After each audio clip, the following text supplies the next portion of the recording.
All right, good morning, everyone. I think we're going to go ahead and get started. I am Daniel Lee. I'm a clinical professor of medicine at UC San Diego at the Owen Clinic. I've been asked to present on some of the metabolic complications of HIV related to CROI 2023.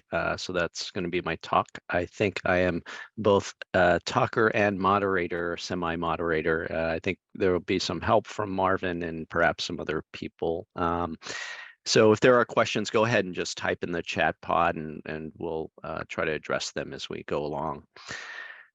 So just a few things, I guess you can see here on the picture on the right here is that there was a new convention center in Seattle, which was actually quite beautiful, and especially at night. So I took a picture of that huge facility. And I think we were the first event there that was held there. So I do not have, well, I have several disclosures, as you can see here. In terms of the learning objectives, we're going to review some of the literature in regards to mechanism. And I decided to talk a little bit about this because, to be honest, I haven't heard anyone really present any information about mechanism. So I think that will be interesting for everyone to be aware of what's out there, at least in regards to that. And then we'll talk about some of the studies from CROI, really a lot about the switch studies, and then perhaps how we apply this data to patient care. And I'll probably sprinkle that in throughout the entire presentation.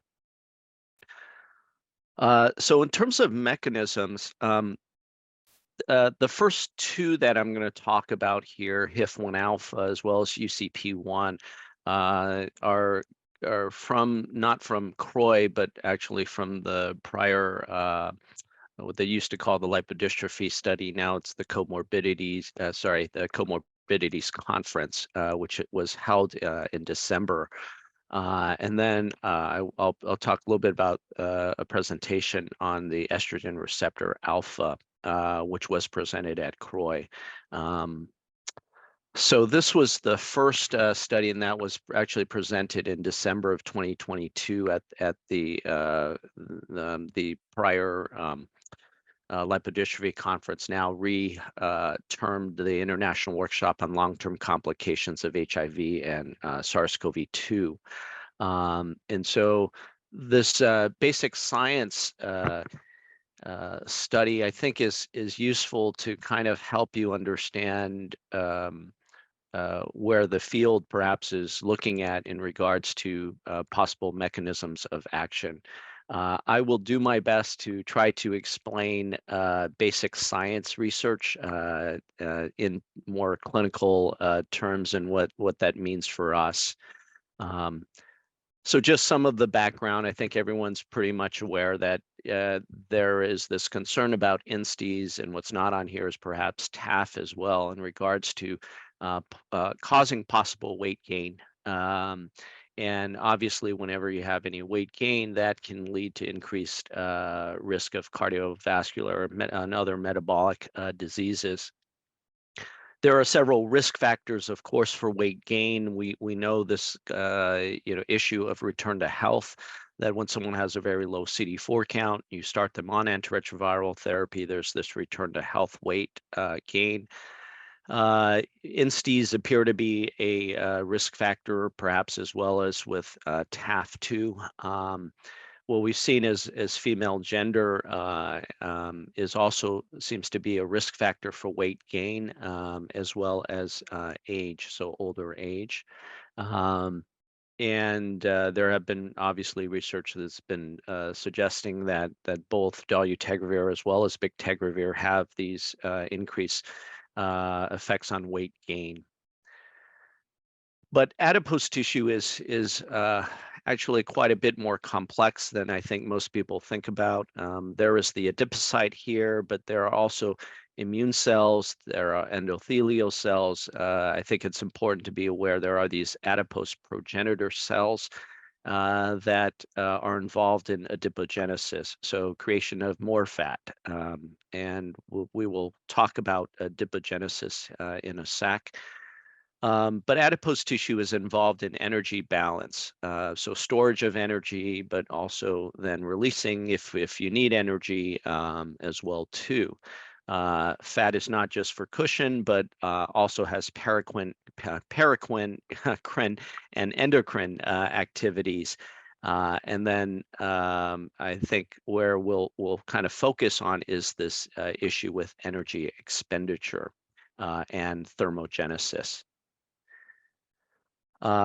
So as you may already know, there is what they call white adipose tissue, but there is also brown adipose tissue. White adipose tissue actually includes both subcutaneous as well as visceral fat. And this is the appearance under electron microscope. So they appear as more kind of this unilocular adipocytes. And of course, white adipose tissue is much more involved in energy storage and mobilization. But one thing that white adipose tissue can do is that it can undergo a process we call beiging, so becoming more brown, so to speak. And what can happen is that, as you can see, the cells are a little bit different. They're more multilocular. There's more of this red, which I believe is some of the mitochondria that exists here.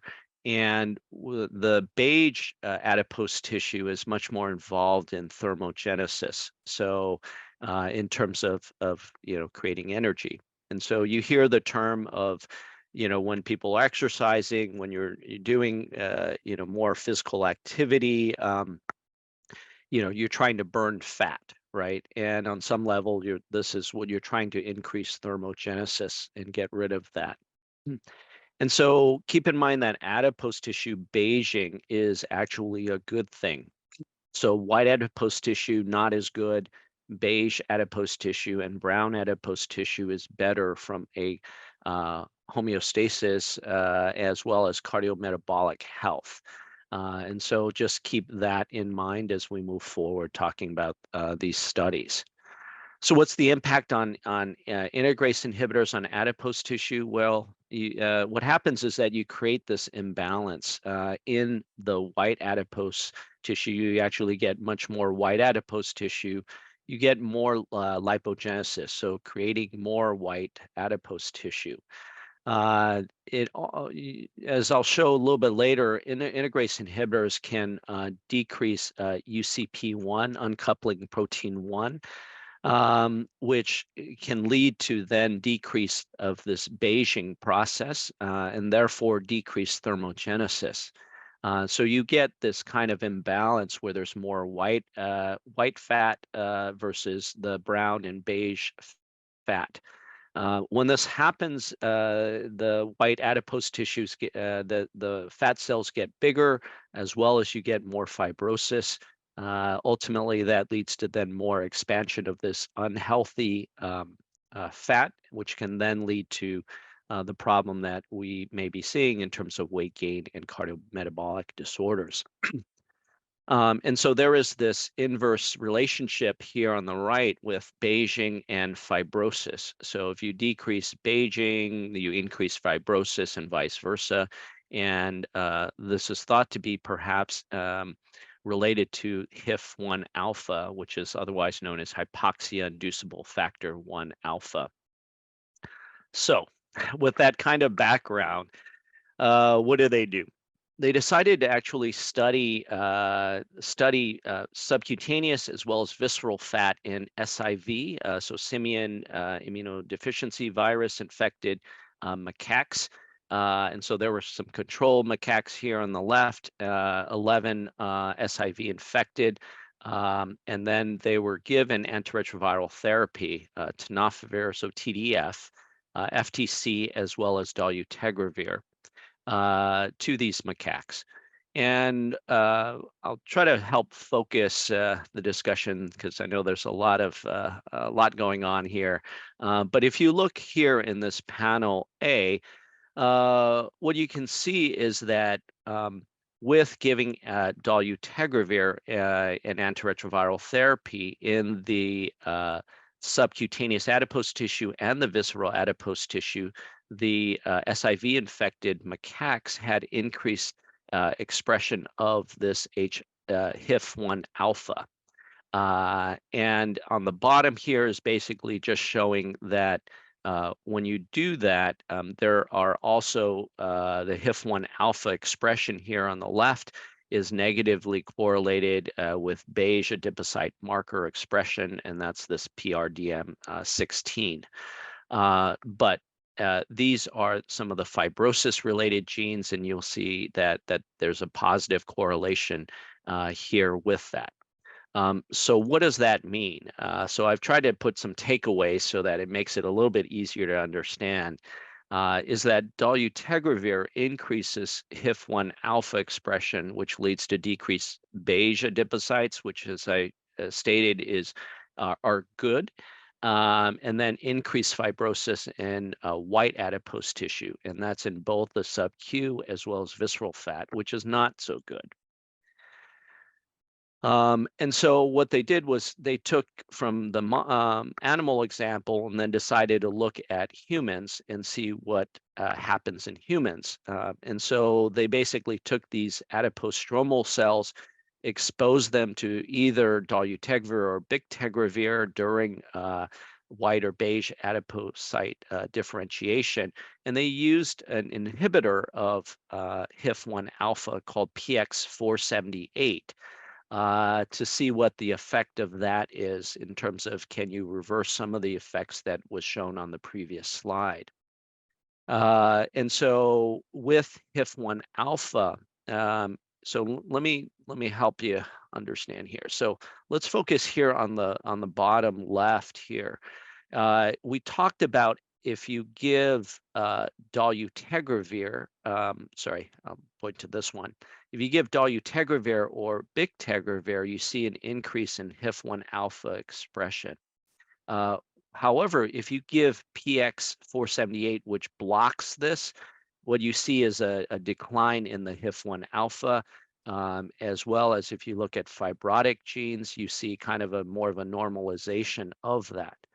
So in other words, this is kind of suggesting that there may be some possible reversal of this, at least using a pharmacologic agent that's a HIF-1 alpha inhibitor. So as I said here, HIF-1 alpha inhibition prevented the dolutegravir effect of inducing fibrosis in white adipose tissue. So maybe you start to see maybe there is a pharmacologic agent, perhaps that might be available if it can be developed that that does this, that maybe might help to reverse some of the changes that we see. In addition, when you look at lipid accumulation, you can also see the same effect with PX478, this inhibitor, is that you will see a decrease in the lipid accumulation, which then also is a good thing in terms of decreasing lipid accumulation in fat cells, and therefore perhaps making the white cells less hypertrophied and less fat in them. And what it can do as well too is that I've kind of shown this a little bit earlier, but with the PX478, you see that the HIF-1 alpha levels come back down as well too. And this is, I think the previous data was white adipocytes. This is beige adipocytes. So HIF-1 alpha inhibition prevented dolutegravir from causing fibrosis in beige adipose tissue. And then I think this might be the last more basic science slide here. Once again, looking at beige adipocytes, and also kind of showing the same thing is that with dolutegravir as well as bictegravir, and when you give the PX478, you can increase the UCP1 marker, which, as I said, is a good thing, and that is related to beige adipogenesis. So basically, this is the basic science stuff showing kind of the reversal of that. This is just showing improvements in oxidative stress, as well as improved mitochondrial function as well with this PX 478.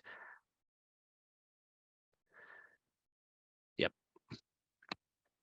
So after all of that, so what does that kind of tell us? So insties are thought to increase this the fat cell hypertrophy, but that's through a mechanism of increased lipogenesis, increased lipid accumulation, perhaps through this HIF1 alpha enzyme process. And what can happen is then when you have activation of HIF1 alpha, you have this decreased thermogenesis, decreased beige adipogenesis, as well as increased fibrosis, and that may lead to the unhealthy fat. Now, if you have an inhibitor of HIF1 alpha, then you can actually, it looks like you can perhaps reverse a lot of this, improve things like thermogenesis and beige adipogenesis, and then perhaps you can have more of this normal fat. So I think the conclusion from this is that perhaps there may be something to finding therapeutics related to inhibiting HIF1 alpha. So I think that's kind of an interesting basic science study that was done. The second study I'm going to talk a little bit about was from Dr. Kim here in terms of looking at integrase inhibitors. And I mentioned a little bit about thermogenesis as well as brown adipocytes. And this study is more surrounding UCP1. And so once again, we have these white adipocytes. You can kind of see here is more for lipid storage and mobilization. There are the brown adipocytes, which are much more for like thermogenesis. But in between, as I said, white fat can then become more beige cells through this process of beiging. And as you can see, the beige cells are kind of intermediate. But the key here is this uncoupling protein 1. And I showed you a little bit on the previous slide about that. But UCP1 is really the hallmark of thermogenic function. So when you think of thermogenesis, think about UCP1. And so just graphically, and this is kind of UCP1 is one of probably several uncoupling proteins that then are involved with thermogenesis in terms of creating heat. That is all I'm going to say about that. And so what did Dr. Kim do was basically, once again, look at in mice, when you give dolutegravir for 2 weeks to mice, what happens is if you look at this heat here in terms of thermogenesis, you'll see that there is less heat generated with the dolutegravir in the red arm, and this was statistically significant. So this was just kind of proving that dolutegravir suppresses thermogenesis in a mouse model. Once you have it in a mouse model, then they also wanted to look at specifically, let's say, in brown adipose tissue itself. And you can see that there was a decline, at least if you focus here on UCP1, when you give dolutegravir in red, there was a statistically significant decline in UCP1. They decided to also look in mouse brown adipose tissue, and so you also see the same relationship, a dose-dependent relationship with UCP1 when you give dolutegravir at increasing doses. And there were these two other factors, DIO2 and CIDEA, which I think we'll talk a little bit briefly about later. And then, of course, they had to prove it in human brown adipose tissue, and you saw exactly kind of the same effects. And so the takeaway from this is really that dolutegravir is a potent inhibitor of UCP1, as well as this DIO2 and CIDEA. both of these are brown adipogenesis markers. I see Lucas said, did they comment at all about any known differences in first generation versus second generation and these mechanisms? And so good question. And I think in this one, they do, I forgot if it's this one or the next presentation. But that's a great question. And I'll try to get to that. So what Dr. Kim developed is this UCP1 reporter system. I'm not going to go through this, but bottom line, if you've been involved with basic science, many times there's the use of luciferase, which creates light, which then the brighter something gets, then the more UCP1 there is. And I think that's the extent I will explain about that. But basically, he developed this system so that then you can actually measure UCP1, testing it against different medications, which I think this is exactly what Lucas was asking about. And so what he did initially was to check against against the integrase inhibitors. So you can see dolutegravir, bictegravir, elvitegravir, as well as raltegravir. And what you can see with increasing doses, there is this dose-dependent relationship. And so you see decreased UCP1 with dolutegravir, bictegravir perhaps a little less, but you also saw it with elvitegravir. However, with raltegravir, you did not see it. So I'm not sure it's as simple as a first generation integrase inhibitor versus a second generation inhibitor. And I see Edie said, did they compare INSTIs to other classes of drugs? You must be reading my talk because that's exactly where we're going to go with this. So the takeaway, as I said, is the dolutegravir, bictegravir, and elvitegravir are potent inhibitors of UCP1 in this dose-dependent fashion. So, as Edie alluded to, then what about other medications and other classes of meds, right? And so here's the same data looking at FTC. And I think, really kind of flat. It was not statistically significant. Abacavir here, TDF as well too. But then when you look at TAF, you do see actually this decline with the only statistically significant one was this at the highest dose. And so the takeaway from here that I have, and these are my takeaways, is that TAF is possibly actually a potent inhibitor of UCP1, but perhaps it's at higher doses. Or perhaps if you think about it, people who may have, individual variability and maybe are just a little bit more susceptible.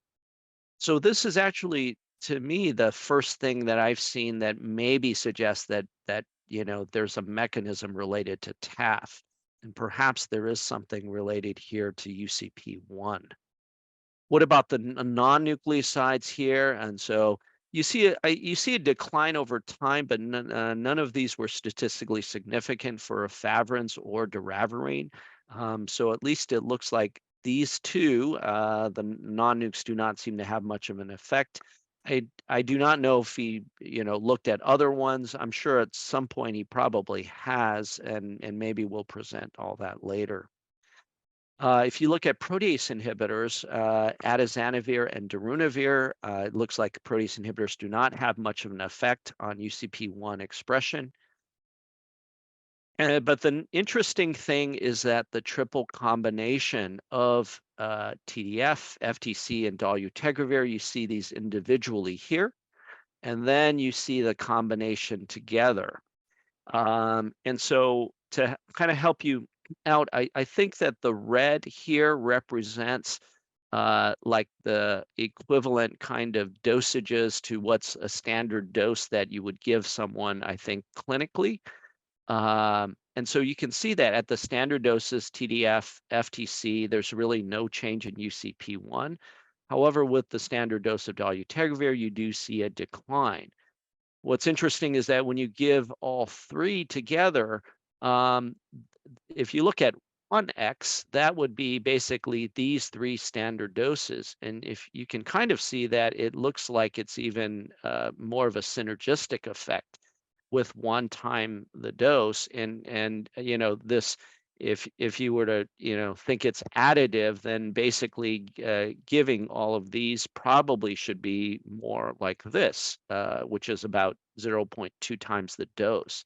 So there appears to be some potentiation of these effects. The question is why, and I'm not sure what that relationship is, and I think that's a future area to study.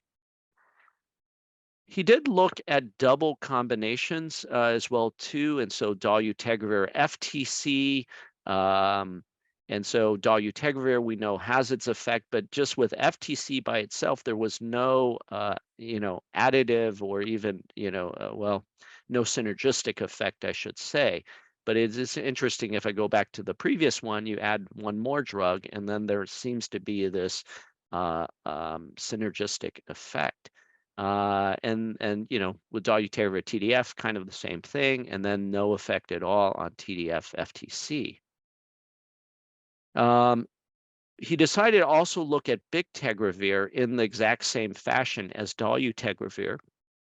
And what you also see, and this is with TAF, right? And so TAF, as I said, the standard dose was not statistically significant, although you see this decline. The highest dose, however, was statistically significant. But then if you use the standard dosing for bictegravir, once again, you saw this dose-dependent relationship. And even at 0.2 times the standard dosage of this combination regimen, you saw some statistically significant declines in UCP1. So this reporter system that Dr. Kim has developed, I think is going to be something you will see much more in the future in terms of looking at this. But it appears that INSTIs target UCP1 and some of these other mitochondrial respiratory proteins.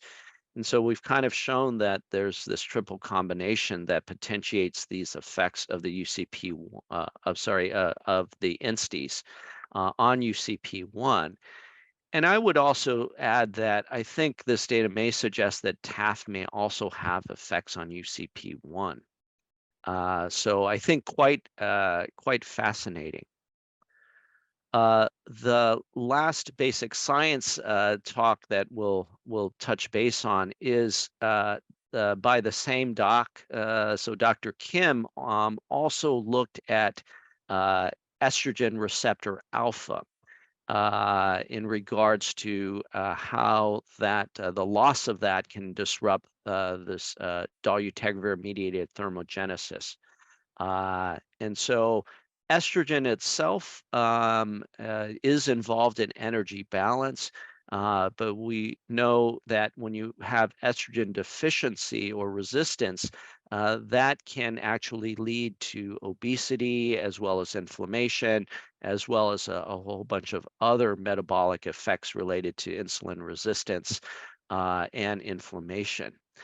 And so the estrogen receptor alpha promotes brown adipogenesis while suppressing white adipogenesis. So from that standpoint, those are good changes that we want or that we would prefer to have, especially in these cases of weight gain. So he also developed, just like he did the system for UCP1, he developed one for looking at estrogen receptor alpha. And to kind of help you organize your thoughts a little bit. So when you give, here's the control arm. When you give dolutegravir, even at increasing doses, at different doses, officially there is no effect on the estrogen receptor alpha by itself. What happens, interestingly, is that in the presence of estrogen or estradiol here, then there is this effect when you give it with dolutegravir, then there is this inhibition of the estrogen receptor alpha but it only occurs in the presence of estrogen. And so hopefully your wheels are starting to turn, and perhaps then this may help to explain perhaps why women may be more apt to have some of the weight gain changes. Here on the right is basically the same experiment looking at adding estradiol with dolutegravir. You see this inhibition, but they wanted to also just look at doravirine, non-nucleoside, and seeing if there's an effect of with estrogen with doravirine, and you see that there's actually no effect. So perhaps this is an effect that's primarily related to integrase inhibitors, or at least in this case, dolutegravir. And so the takeaway here is that dolutegravir by itself, as I said, does not inhibit this estrogen receptor alpha, but only in the presence of estradiol, and it is in this dose-dependent fashion. And perhaps other medications, at least in this one, doravirine was the one that was studied, did not have this effect. So what did he do? He decided to take out the estrogen receptor gene and remove it, and then develop a mouse model that had this absence of this estrogen receptor model, and basically do the same experiment in terms of looking at this. I'm going to just have you focus down here on the bottom right with the UCP1. And so basically, when you give, so whether it's in the wild type or the estrogen receptor alpha deficient mice, when you don't give dolutegravir, the levels are the same, right? When you in the wild type, we've mentioned in the previous studies that when you give dolutegravir, there is this dose-dependent decrease here in black with UCP1. When you have the estrogen receptor deficient mouse, however, what you see is that maybe there's some reversal of this effect as well too, and that does also appear to be in this dose-dependent fashion. So takeaway here, dolutegravir suppresses UCP1, but mice with this deletion, you may reverse or kind of lessen the suppression of UCP1. And remember, UCP1 is a good thing, at least for thermogenesis. And so he also looked at what are the effects on brown adipogenesis. If you remember, these two are markers of brown adipogenesis, and basically showed the same thing, is that when you give just dolutegravir by itself, it suppresses brown adipogenesis.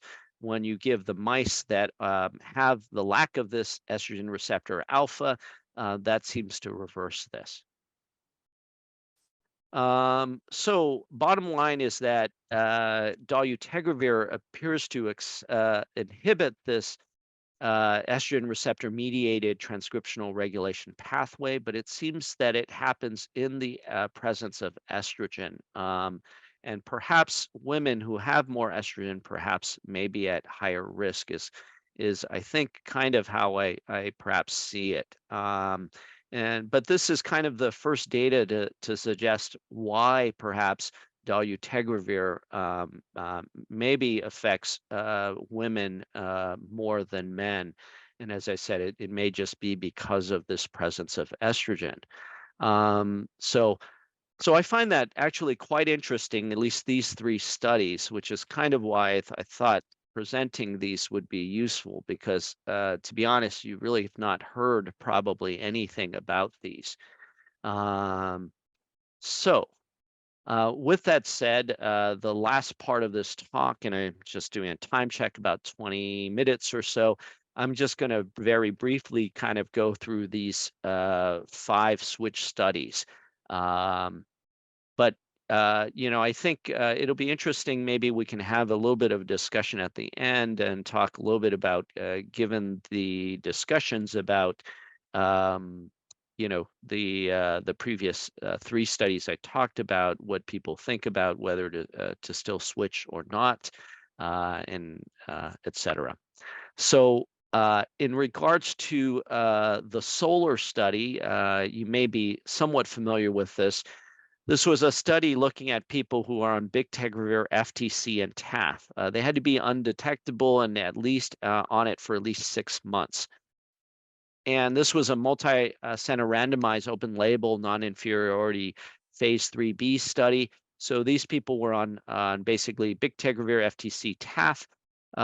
In the first 12 months, they were randomized either to stay on it, either to switch to the long-acting cabotegravir using the oral lead-in, or just switching directly to long-acting cab. And then everyone afterwards, after 12 months, were then in this extension phase where everyone received long-acting cabotegravir rilpivirine for 2 months.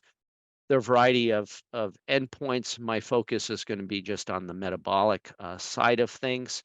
And so, at least in that study, the bictegravir arm is in the blue, the long-acting injectable arm is in the orange here. And as you can see, the people who were on the bictegravir arm and kind of stayed on it ended up really not too much change that was seen over time. With the long-acting cabotegravir rilpivirine arm, maybe there's a slight decline in weight, but it's really pretty minimal, minus 0.4 kilogram at 12 months. The study also looked at participants shifting from being normal to overweight as well as overweight to obesity. And what they saw was that maybe more people who were on the bictegravir arm, at least stayed on the bictegravir arm, ended up having more of this kind of semi-continued weight gain, maybe, perhaps. And so a little bit more shifting rather than the long-acting cabotegravir arm. So from my standpoint, really did not show that much of a difference, I think, in terms of the difference in terms of weight. So my takeaway, switching to long-acting cabotegravir rilpivirine does not seem to necessarily exacerbate weight gain, but I'm not sure it necessarily reverses the weight gain either. The next study we'll talk about is called the Roomba study, and this was looking at switching people from bictegravir, FTC, TAF to the 2-drug regimen, dolutegravir 3TC. This is once again a prospective single-center, open-label randomized trial, so people had to be undetectable, and they had to be on either a stable second-generation INSTI. Sorry, so I kind of misspoke. People had to start on either a second-generation INSTI, so either it was a bictegravir or dolutegravir-based regimen, and then they had the option of switching to either dolutegravir 3TC, or they were switched or continued on their bictegravir regimen. So for instance, let's just say if they were on a dolutegravir regimen and they ended up in this arm, they were then switched from dolutegravir to bictegravir, possibly, okay? And so there are a variety of different metabolic secondary endpoints, which we'll talk about here in a sec. When you look at the metabolic parameters, some interesting findings were seen. Excuse me. And so if you focus here on what is bolded, interestingly, you see that people that were switched to the dolutegravir 3TC arm, there was actually just a slight increase in lean trunk mass, which really translates to muscle. And here, what you see, however, in the bictegravir, those who either were on a second-generation INSTI regimen, who then switched to or stayed on their bictegravir, they actually had a loss of muscle mass, and this has not necessarily been reported anywhere. I think is that you can lose muscle perhaps when you're maybe, at least in this case, it looks like people are gaining trunk fat, but losing muscle. And so this, I think, has not necessarily been something that has been reported. And when you really look at this is 474 grams is like a pound of muscle, and you gain maybe a pound and a half of fat. So it is something I think to be aware of. And but interestingly, these are in people who have just kind of continued on a second generation um, INSTI. And so the fat percentage was slightly higher in those who maintained on a second generation, but with an FTC TAF backbone. If you got switched to dolutegravir 3-TC, it seemed to be somewhat neutral. And there were some increases in ALT as well too, which do make us a little bit concerned about perhaps things like fatty liver. Although, if you look at other parameters, BMI, fibrocap, waist circumference, they were not statistically significant. Lipids, for the most part, did not see much of a change here. So Nettie says here, maybe that explains the TAF spare tire effect, less trunk muscle plus higher fat mass. And perhaps this gets into some of the thoughts. I think, Nettie, what you're getting into is this sarcopenic obesity. And that's kind of the term that's being used in terms of losing muscle but gaining fat. Robert Dysis here, in regards to the solar study, in the two arms, there was absolutely little weight change, but more. Robert, let me come back to that at the end, if I can do that. And then Nidhi says just that I've noticed that this is the distribution I tend to see when people gain weight on TAF. Interesting, compared to just getting larger overall. So that's an interesting thing you're seeing, Nettie, and I think it maybe this gives you something supportive to look at. But Robert, I'll come back to your comments in a little bit. So what was seen in this study as well too is that they decided to separate people out, stratify people based on body mass index in terms of looking at people who had lower body mass index, less than 30, and people greater than 30. Keep in mind that the numbers here, as you can see, the N is pretty small here in the BMI category greater than 30. But if we start with less than 30, what was seen was basically there was just very small rise in the trunk fat mass over the 48 weeks. But maybe the slope's a little bit greater in the bictegravir FTC TAF regimen. If you look at the people that were technically more on the obese side, what you saw was that switching them to the dolutegravir 3-TC tended to have this improvement, perhaps in reducing trunk fat mass, whereas the people who stayed on their second generation INSTI with a 3-drug regimen continued to increase. And this was statistically significant. I think you may have to think a little bit about the data I showed you about the 2-drug study versus the 3-drug potentiation of some of these effects on UCP1.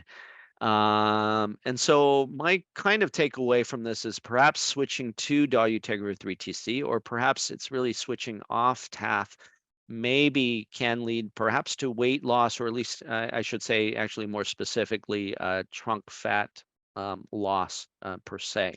And that's something I think we can talk a little bit at the end.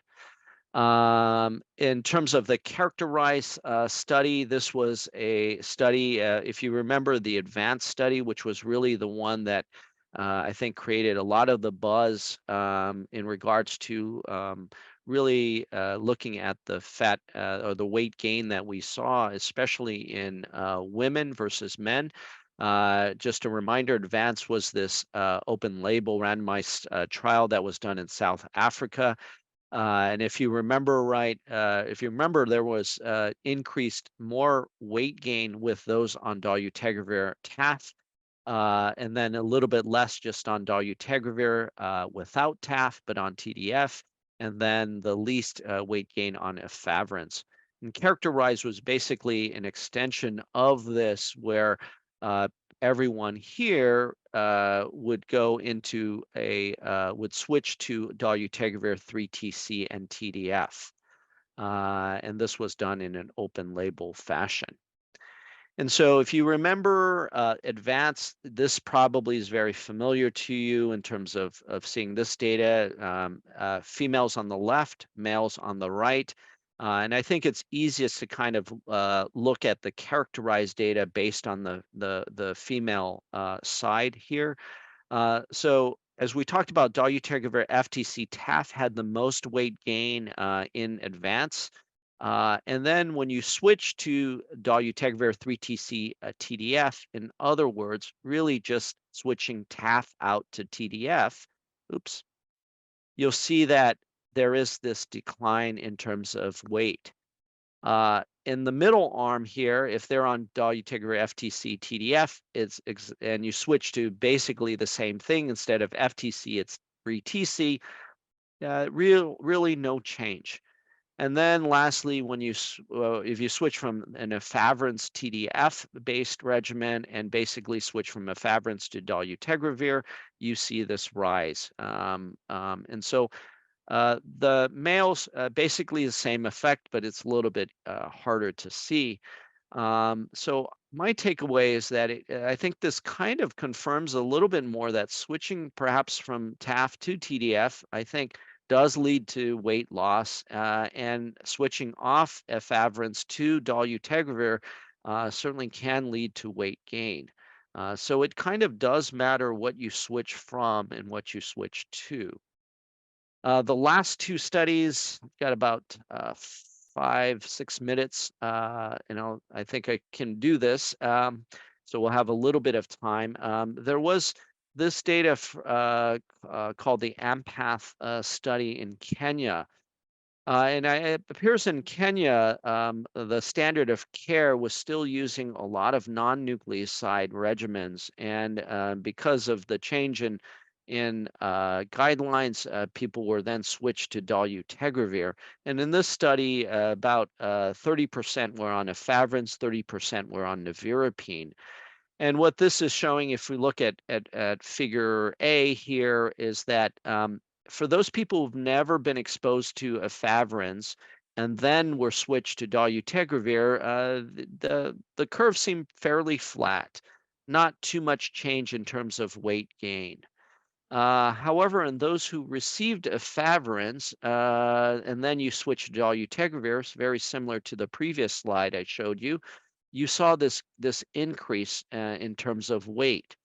And then more specifically in the B panel, if you looked at those on nevirapine, just focusing on non-nukes only, nevirapine also had this very flat effect. But interestingly, with efavirenz, it actually went up.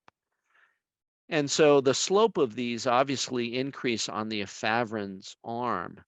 And so the conclusions from this study was that overall the weight gain increased after switching from a non-nuke to dolutegravir. I think the main issue here is really number 4. And so this was kind of the main conclusion, was that is the increase in weight a reflection of what at least the author called the obesogenic effects of dolutegravir, or is it the withdrawal of the anorectic effects of efavirenz? And so my takeaway, as I said a little bit earlier, is it really does matter what you switch from and what you switch to. And I think that as clinicians, we have to pay attention to that. I don't know the answer of this, or is this of what this author posed in question 4, and is it really, or is it kind of the combination of both? Um, and I think that's up for debate still. I believe this is going to be the last study that I'm going to present, and then we'll have some time to talk. The Athena cohort looked at people with 7% weight gain with at least 2 years of switching. So, sorry, 7% weight gain within 2 years of having switched to either TAF alone, Insti alone, or a TAF plus Insti based regimen. And these were compared to people who ended up staying on their regimen. And so there were a total of 6245 eligible participants. Of those in there, about 1440, which actually came out to about 23% of these people actually gained about 7% of their weight within 24 months after switching to TAF or an Insti, which is, I think, quite a bit if you really think about it. Almost a quarter of your patients switching to TAF or an Insti gained more than 7% weight. Of those 1,440, 165 discontinued TAF or Insti, and then of that, only 69 were available for follow-up. And as you can see here, 21 discontinued TAF, 37 only Insti, and 11 switched both. And then for the comparator arm, there were about 800 who had available follow-up. And this was kind of the data that was seen. So if you just look at those who discontinued TAF before they discontinued TAF, and this is the time before discontinuation TAF, which represents the line. What you can see is that there's this rise in weight before switching, and then after switching, you did see maybe a slight decline, but maybe a flattening out over time. And that came out to maybe about, at most, maybe 2 kilograms of fat. In regards to those who discontinue the Instis, you maybe saw a more rapid rise in the slope, and then maybe a slightly bigger decline in terms of weight. It looks like the max here is maybe about 3 kilograms. And then in those who actually discontinued both, you saw, I guess, it's hard to say, maybe about 2 kilograms. And I think the numbers were pretty small, which is, I'm not sure that if why this bigger drop off occurs near 18 to 24 months, but it may just be because the numbers are pretty small. So the takeaway, I think there may be some reversibility of fat when you stop TAF, Insti, or both TAF and Insti. So I did want to, before I end, just give a plug for Susan Little's ACTG 5391, the DO-IT study. So looking at people who are switching antiretroviral therapy. And so what this involves, 7 visits over time, blood and urine tests. The advantage is they will do DEXA scans to measure lean muscle, body fat, bone density.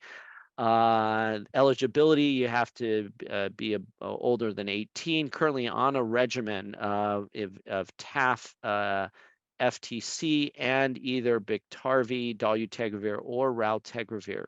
And you have to have at least gained more than 10% weight and BMI greater than 27.5.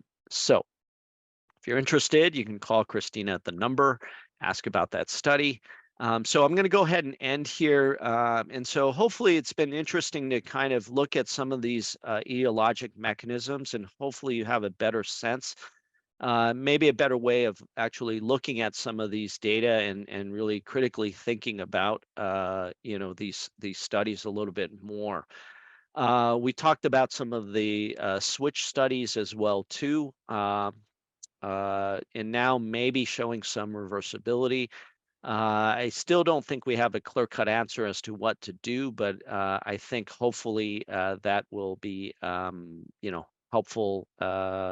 And I think we'll learn a lot more in the future. So I'm gonna go ahead and stop sharing there and just look at the comments. Actually, let me go back first to Robert's comment. So with the solar study, in the two arms, there was very little absolute weight change for either drug, but more people on BIC became overweight. And It's more a clarification, Daniel, because I didn't understand, wasn't able to reconcile those 2 points just off that yeah, slide. let me pull that up here. And I apologize if I'm the only one that's dense here. No, this one. Yeah. You're talking about on the left or the The left and the right? right panels, like, Yep, so we're not seeing a whole lot of weight change on the left slide, but correct. on the right panel, there's a lot of people, a lot more people on Biktarvy becoming. Yeah, so these are the people, if you remember, if you look back here, they initially started on a bictegravir FTC TAF, and basically the bictegravir arm are people who ended up just staying on it. So suggesting that over time, even staying on it, these people continue to gain a little bit of weight. What we don't know is in this arm is that, people had to be on the regimen at least 6 months. So some could have just been on it 6 months. Some may have been on it for 3 years. And I think that really varies. Maybe it's the people that had been on it for like 6 months that maybe still had some room to gain weight on. And I don't think that they've broken out the data in regards to how long they may have been on antiretroviral therapy.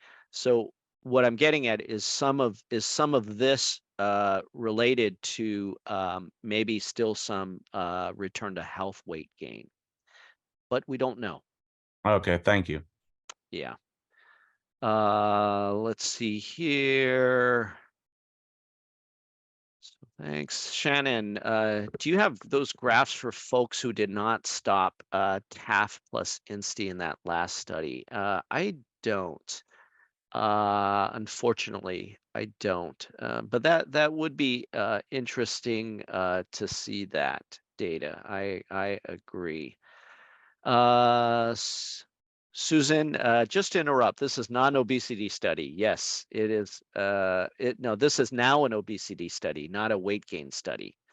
You need only to have a BMI greater than 30 at screening. Thank you, Susan. I don't know if you want to say anything more. No, just thanks so much for mentioning it. And we're trying very hard to enroll to answer this question. The study enrolled poorly, which is why they dropped the weight gain. So there's no requirement now to document weight gain, which was one of the biggest problems. So now, quote, just an obesity study. Thank you.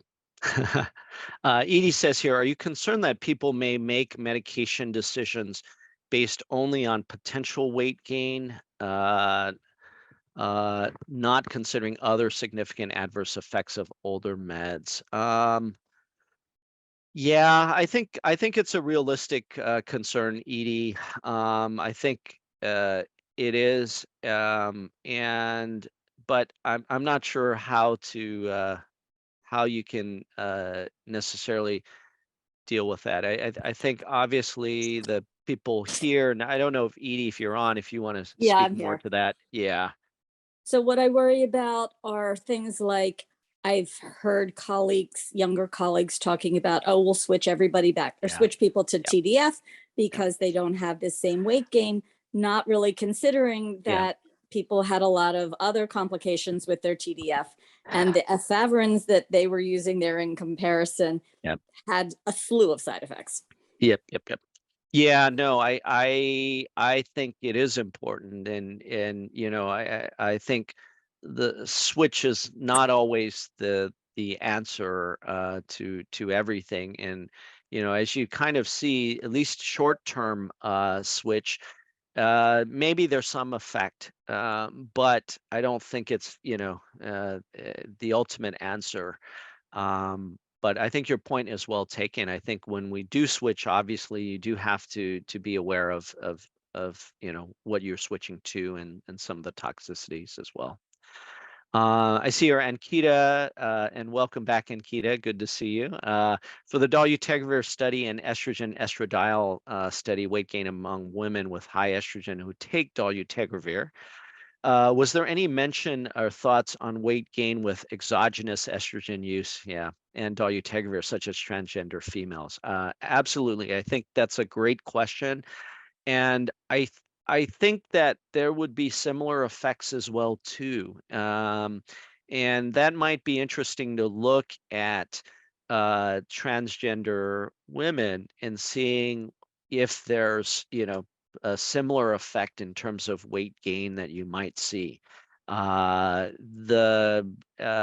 don't remember anything more, at least from the discussion about that presentation. Nettie, I'll flip Edie's comment. We have thrown away perfectly good medications in favor of something new that is not necessarily better. Actually, people did not have a lot of side effects with TDF. Yep, they had rare side effects. Sorry, I'll just add, I mean, Yeah. you know, we're like, oh, it was terrible back then, but you know, a lot of people are perfectly happy, even still on efavirenz and perfectly thin.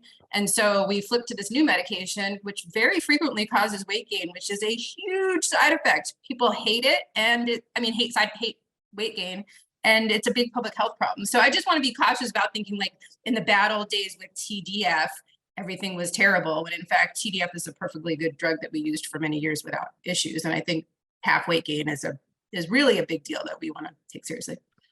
Yeah, and I see the comment from Andy Cates as well too, hearing similar comments from community members that are more concerned or fearful about potential weight gain than other risk benefits with other meds. And you know, obviously I think that this has to be a, you know, patient-centered discussion with your patients in regards to these risks and benefits. But thanks everyone for attending. We're a little bit over time, but I appreciate all the questions and comments. Next week is Cesar Chavez day, and we have a holiday next Friday, so there will be no rounds. But the week after that, Joel Wertheim will be giving a talk, and we hope to see you then in 2 weeks. Don't forget to register your attendance for CME. So thank you very much. Everyone have a great day. Take care. Thanks.